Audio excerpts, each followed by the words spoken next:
Up for sale and for demo today is this really killer 1964 Epiphone Frontier. The model number would be FT-110.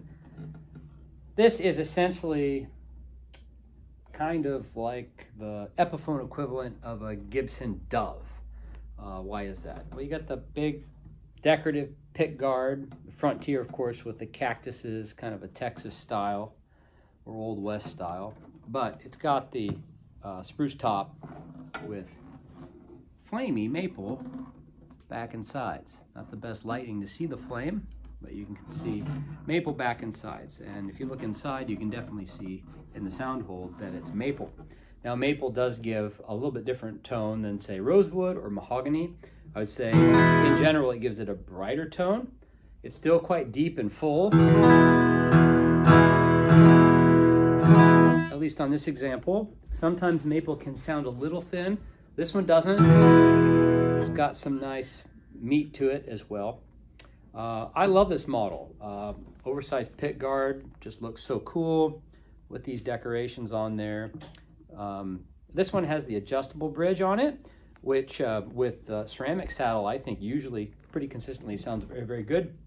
If you get them with a wood saddle, they don't sound as good. So there is an upgrade you can get, which is like a bone saddle drop-in.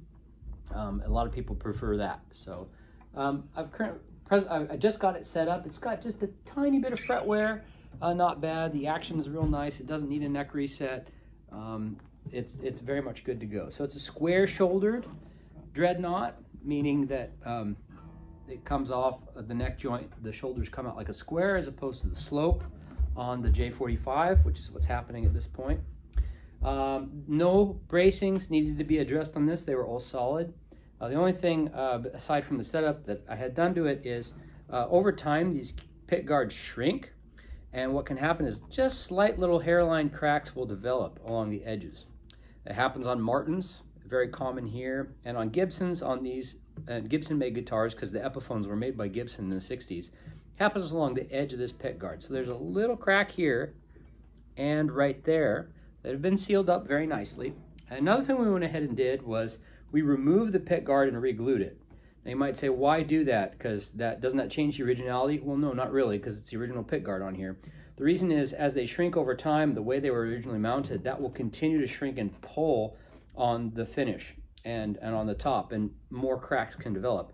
By removing the guard and re-gluing it, it's not a cheap amount of servicing because it does take work to do it. It ensures that down the road, that's not going to get any worse. So apart from that little crack there from the guard and there, this one's in really, really great shape. There's a little bit of wear here on the edge from the previous owner, but other than that, it's a really clean guitar. It really sounds good. Other thing to note is that the tuners have been replaced. These are Grovers. I think these had Clousons on it before, but these look to be basically drop-in replacements. No extra work was done, so if you want to throw some original style Clousons on there, you can go ahead and do it. So this is from 64, so it has a wider neck, not the full 1 11/16 inch neck, but it's about 1 10/16 or 1 5/8. You can tell it's a hair thinner than, say, a full wide neck, but not much. You get used to it real fast, and it's not as skinny as the skinny neck guitars, which I personally don't mind that much on an acoustic. So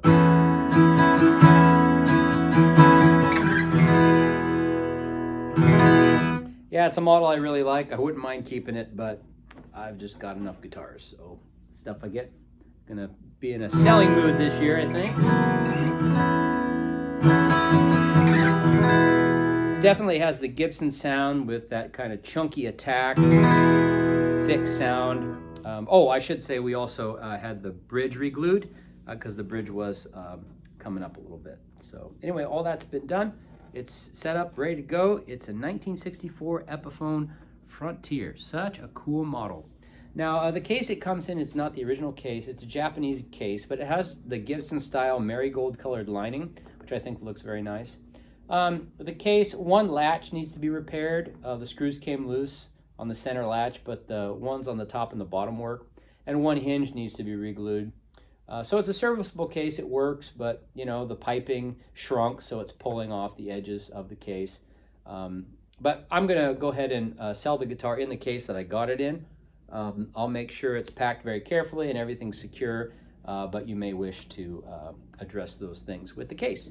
Thanks for checking out this 1964 Epiphone Frontier acoustic guitar. Best place to buy it is on my website. Very soon, if you don't see it already, you'll find a link to my website below. One bonus if you buy it on that website is that you won't be charged sales tax at checkout if you're outside of Washington State. So be aware of all the sales and use tax laws in your state, but one bonus, at least at checkout, I don't have to charge you for it. Thanks for checking out the video and have a great day.